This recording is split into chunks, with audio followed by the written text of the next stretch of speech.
今日は久しぶりの疑似料理シリーズ第3弾。食材の手に入らない海外でいかにそれに代わる似たようなものを作れるか、ひらめきと工夫が必要。さて今日はうまくいくでしょうか。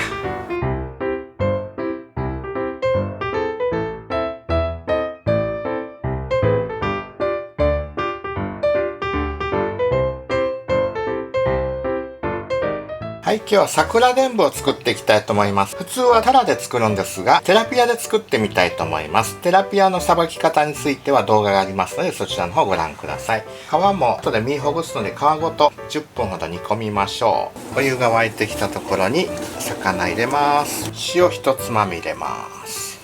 はい、10分経ちました。火を止めてお湯から出します。冷まします。身をほぐして皮取ります。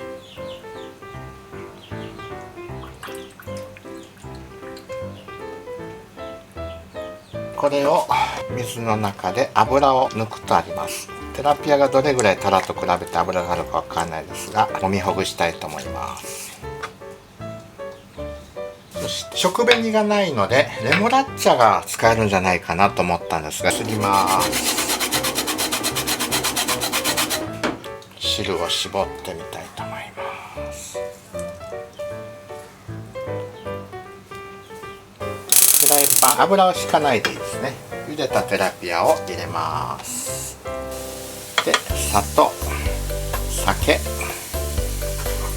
みりん、絞ったビーツを入れます。3g だけ入れます。これでも多いかな。4本の箸で混ぜるとやりやすいです。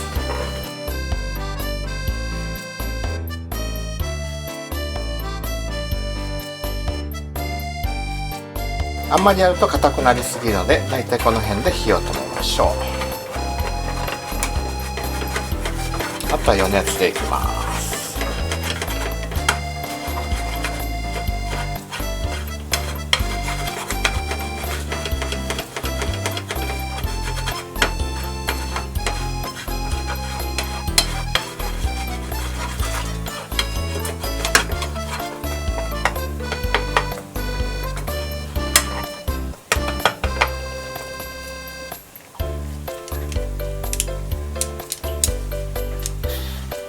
はい、冷めました。これをお皿に盛ります。